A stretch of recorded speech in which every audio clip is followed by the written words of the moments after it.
America की सारी बेईमानी और सारी धूर्तता ईरान ने पकड़ लिया है। सोचिए, अमेरिका ने कहा कि मैं सीज फायर कर रहा हूं और खबर है कि युद्ध के 28वें दिन की रात खर्ग पर अमेरिकन नेवी के जवान उतर रहे थे। खर्ग वो द्वीप है जहां सबसे ज़्यादा ईरान के तेल का भंडार है। क्या उस पर कब्जा करने की अमेरिका की साजिश थी? लेकिन इस साजिश की बड़ी कीमत अमेरिका को चुकानी पड़ी है। ईरान के IRGC के मुताबिक अब तक 13,000 अमेरिका के सैनिकों को मौत के घाट उतारा गया है। ये सबसे बड़ी खबर बता रहा है। युद्ध के 29 आज 28 मार्च है, 28 फरवरी को ये युद्ध शुरू हुआ था, मतलब 29 दिन हो चुके हैं। सोचिए, 13,000 अमेरिकी सैनिक मारे जाने की पुष्टि की है ईरान ने। और अब तक इस युद्ध में देखा गया है कि ईरान ने किसी भी बात को लेकर झूठ नहीं बोला है। ये बात सच है कि अमेरिका ने कहा था कि हम सीज फायर कर रहे हैं। ईरान को पहले से अंदेशा था कि अमेरिका इसके बहाने कोई बड़ी साजिश रच रहा है, इसलिए ईरान लगातार तैनात है। दरअसल पिछले साल जो युद्ध हुआ था इजराइल का ईरान के साथ, उसी समय जब अमेरिका ने कहा था कि सीज फायर करो, तभी ईरान ने कहा था कि ये सीज फायर इसलिए करते हैं कि इनको सेना को रिस्टोर करना होता है, अपने साजो सामान और हथियार लाना होता है। लेकिन इस बार ईरान बिल्कुल चौकन्ना है। एक बड़ी खबर सामने आई है। ईरान अगर 200 मिसाइल से भी रोज अटैक करे, 200 मिसाइल और 200 ड्रोन, तब भी वो 10 साल तक इस युद्ध में बना रह सकता है। अर्नोल्ड को आपने सब लोगों ने सुना होगा, उसने एक बड़ा बयान दिया। अर्नोल्ड जो बड़े जाने माने शख्सियत हैं अमेरिका के, कि डोनाल्ड ट्रंप एक सबसे कमज़ोर, घटिया और झूठे राष्ट्रपति के तौर पर याद किया जाएगा और उसे लोग जल्दी ही भुला देंगे, एक पुराने ट्वीट की तरह। तो ये सबसे बड़ी खबर है। 29वें दिन जो खबरें छनकर सामने आ रही है, अमेरिका पागल है, बौड़ा गया है। डोनाल्ड ट्रंप जो नाच करने का वीडियो जारी हुआ है, सोचिए, अपने ही लोगों की मौत के जश्न पर वो नाच रहा है। दरअसल कई बार होता है कि आपको अपना गम छुपाने के लिए मुस्कुराना पड़ता है, नाचना पड़ता है। यही हालत अमेरिका की है। सोचिए, अब खबरें सामने आ रही कि 13,000 अमेरिकी सैनिक जो हैं वो इस युद्ध में मारे गए हैं। खाड़ी देशों में अब कहीं भी कोई जगह नहीं है जहां अमेरिका के सैनिक बचे हो या अमेरिका का अड्डा बचा हो। खबर तो ये भी छन छन कर आ रही है कि अब कोई भी खाड़ी देश ईरान के खिलाफ नहीं जाएगा। यहां तक कि सऊदी अरेबिया ने भी अब लगभग सरेंडर कर दिया है। दुनिया के सारे जानकार कह रहे हैं कि जब ईरान को एक ही तरीके से हराया जा सकता था और वो था एयर अटैक, मतलब फाइटर प्लेन से अटैक कीजिए, परमाणु बम गिरा दीजिए, बम गिरा दीजिए। लेकिन अब ये भी संभव नहीं है, क्योंकि ईरान की क्षमता बहुत ज़्यादा बढ़ गई है और वो किसी भी फाइटर प्लेन को मारने में सक्षम है। जब वो F-35 को मार सकता है, F-18 को मार सकता है, F-35 को मार सकता है, तो वो स्पिरिट 2 बॉम्बर को भी मार सकता है। इसका मतलब है कि ईरान को ठीक लोकेशन मिल रहा है, ईरान को रियल टाइम लोकेशन मिल रहा है। अगर अमेरिका ने हिमाकत की या इजराइल ने हिमाकत की कोई बड़ी, तो वो भी जानकारी ईरान के पास है और वो ठीक सटीक हमला कर रहा है। बस ईरान युद्ध की नैतिकता को अब बचाए रखना चाहता है। ईरान की कोशिश है कि दुनिया उसके खिलाफ न खड़ी हो जाए, इसलिए वो युद्ध के सारे नियमों को मान रहा है और जैसे ही उस पर जिस तरह का हमला होता है उसी तरह का पलटवार करता है। तो अमेरिका के सीज फायर को लेकर बड़ी बेईमानी सामने आई है। अमेरिका ने कोई सीज फायर नहीं किया था, वो लगातार तैयारी कर रहा था। और मैं पहले से बता रहा हूं कि अमेरिका की कोशिश है तेल पर कब्जा करना, ईरान के जो गैस है और तेल के भंडार है उस पर कब्जा करना। और खबर आ रही है कि खार्ग वो द्वीप है जहां 90% तेल, ईरान के पास जो तेल है वो खार्ग द्वीप पर है, और वहां पर नेवी उतारने की अमेरिका की कोशिश नाकाम हुई और लगभग 300 से ज़्यादा अमेरिकी नौसैनिक मारे गए हैं। टोटल 13,000 के करीब नौसैनिक मारे गए हैं। ये सबसे बड़ी खबर है। मैं एग्जैक्ट आपको डिटेल पढ़ के बता रहा हूँ। कई बार मैं इसलिए बार बार कह रहा हूँ कि सोशल मीडिया ही सच्चा मीडिया है, सोशल मीडिया ही बहुजन मीडिया है। तो सोचिए, सबसे बड़ी खबर बता रहा हूँ, कितना बड़ा झटका लगा अमेरिका को, ये खबर मैं बता रहा हूँ किस तरह से।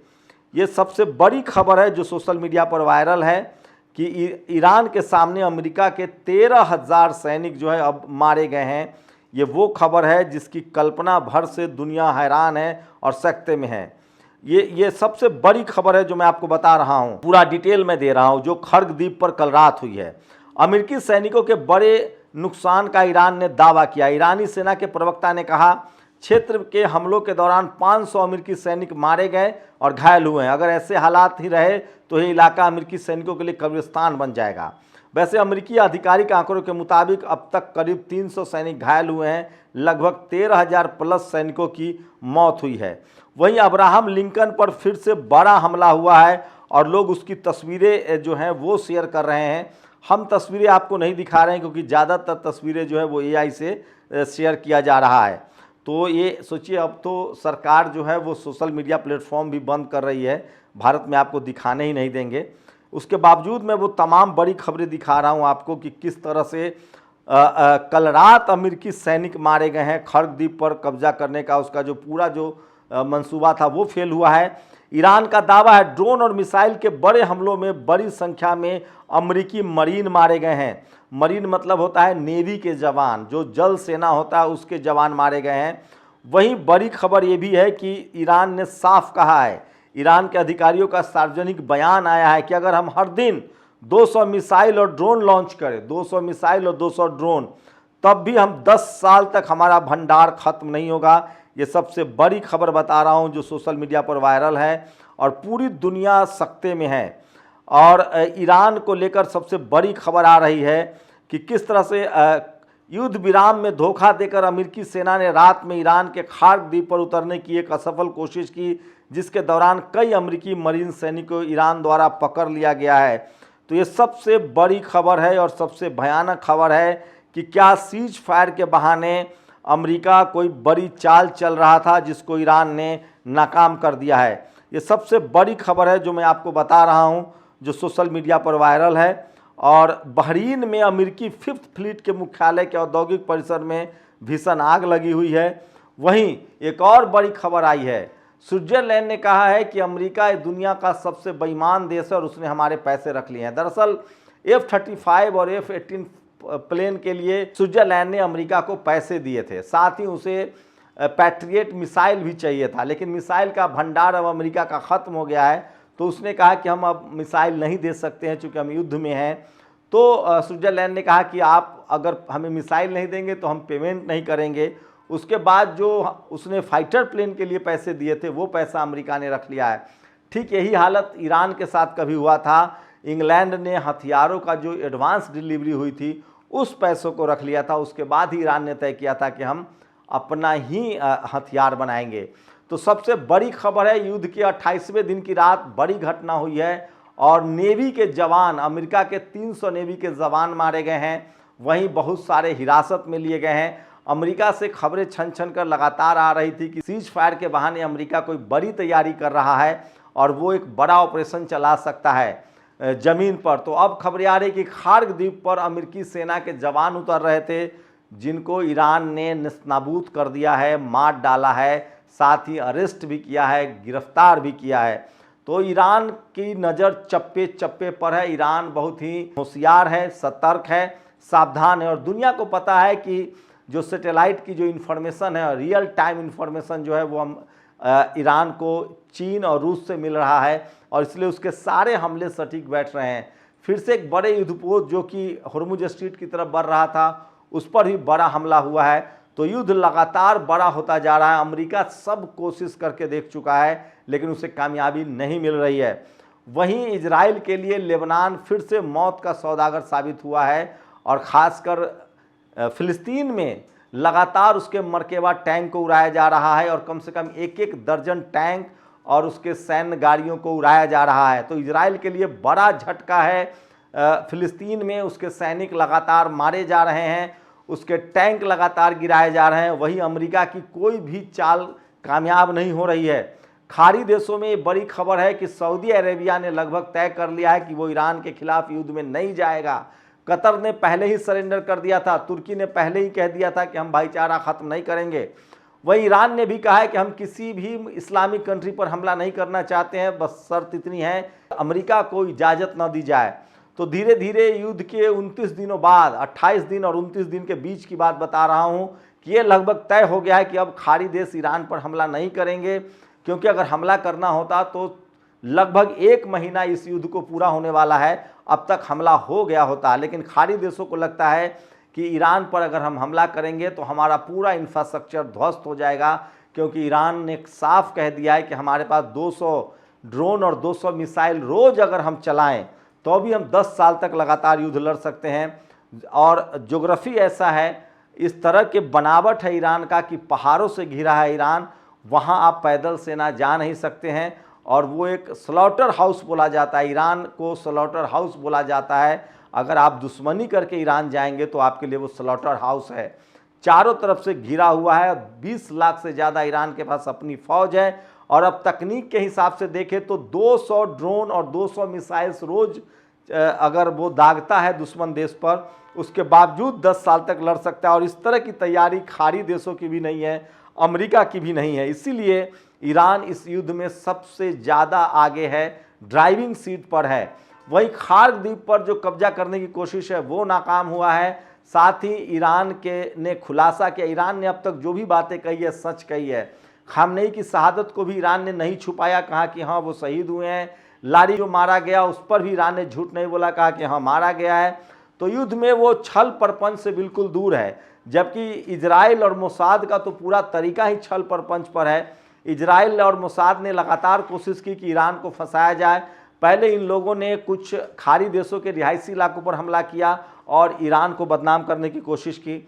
उसके बाद इन लोगों ने रिफाइनरी पर हमला किया, स्कूलों पर हमला किया। अभी भी युद्ध के नियमों को इजराइल नहीं मान रहा है, ईरान पूरी तरह से मान रहा है। लेकिन अब इजराइल की मुश्किल बढ़ गई। अमेरिका अंतिम कोशिश करके देख चुका है, उसके 300 से ज़्यादा मरीन मारे जाने की खबर है। खार्क द्वीप पर वो कब्जा करना चाहते थे। तो हॉर्मुज स्ट्रीट पूरी तरह से कंट्रोल में है ईरान के, साथ ही अल मंदेब को भी वो कंट्रोल करने की कोशिश कर रहा है। तो इस युद्ध में अमेरिका बहुत पीछे चला गया है और उसके सैनिक 13,000 के ज़्यादा सैनिक मारे जाने की पुष्टि कर रहा है ईरान। और ईरान पर इसलिए विश्वसनीय बनता है क्योंकि ईरान ने अब तक कोई बात झूठ नहीं बोला है।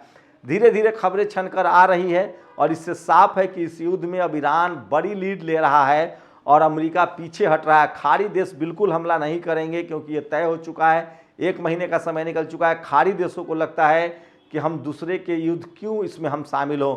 तो धीरे धीरे खाड़ी देश अमेरिका को साफ साफ मना कर रहा है कि हम आपकी कोई मदद नहीं कर पाएंगे, आप हमारे देश से हमला नहीं कर सकते। वहीं लेबनान जो हिजबुल्लाह का लड़ाका है, हमास जो कि फ़िलिस्तीन का लड़ाका है, इन्होंने शिकंजा कस दिया है इजराइल पर। तो इजराइल पर चारों तरफ से हमले हो रहे हैं। पानी नहीं है, बिजली नहीं है, 50 लाख लोग बंकरों में सड़ रहे हैं। ये इजराइल की स्थिति हो गई है और चारों तरफ से उसकी नाकाबंदी कर दी है ईरान ने। उसके पास अब तेल नहीं है, पानी नहीं है, खाना नहीं है, कोई भी शिप इजराइल नहीं जा सकता है, चाहे वो लाल सागर पार करके या हॉर्मुज स्ट्रीट पार करके। हथियार नहीं आ सकता है।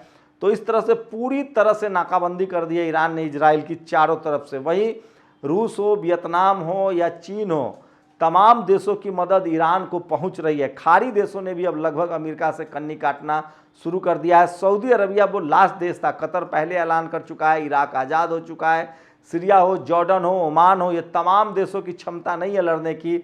और सऊदी अरेबिया से भी लगभग खबरें आ रही हैं कि सऊदी अरेबिया ने कहा है कि हम ईरान से नहीं लड़ेंगे। ईरान की कोशिश है, तुर्की की कोशिश है कि एक रीजनल ताकत बनी जाए और अमेरिका को बिल्कुल यहाँ से भगा दिया जाए खाड़ी देशों से। और इजराइल का तो पूछिए मत, इजराइल के साथ तो कोई भी खाड़ी का देश खड़ा नहीं होना चाहता है क्योंकि वो फ़िलिस्तीन में जेनोसाइड का दोषी है।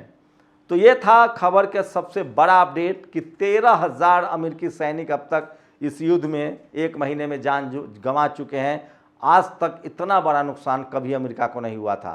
तो ईरान से युद्ध करना उसे इतना महंगा पड़ा है कि उसकी इकॉनमी बर्बाद हो गई है, उसकी इकॉनमी चीन से पीछे चली गई है, उसके सेना के जवान मारे जा रहे हैं और पूरी दुनिया में उसकी हथियारों की विश्वसनीयता ख़त्म हो गई है। और खाड़ी देशों से डॉलर जो है वो अब तेल के कारोबार में नहीं रहा। तो ये सबसे बड़ी खबर है। ईरान से युद्ध अमेरिका के लिए 100 साल पीछे करने वाला है और 100 साल बाद अमेरिका को अब लगने लगा है कि वो इस युद्ध को हार चुका है। पूरी दुनिया में अमेरिका के प्रति गुस्सा और नफरत भर रहा है। जिन जिन देशों में तेल, पेट्रोल, डीजल की कमी हो रही है, गैस की कमी हो रही है, लोगों को लगता है कि इसके लिए कोई और नहीं बल्कि डोनाल्ड ट्रंप, अमेरिका, इजराइल और बेंजामिन नेतन्याहू जिम्मेदार है। आपकी क्या राय है, अपनी राय जरूर दीजिए। शुक्रिया। दस्तक की आपसे गुजारिश है कि अगर इसको बचाना चाहते हैं तो नेशनल दस्तक को सब्सक्राइब करने के लिए रेड कलर के सब्सक्राइब बटन को दबाएं, फिर बेल आइकन की घंटी दबाएं। नेशनल दस्तक को बचाने के लिए बहुत जरूरी है कि हर खबर को शेयर करें, लाइक करें, कमेंट जरूर करें।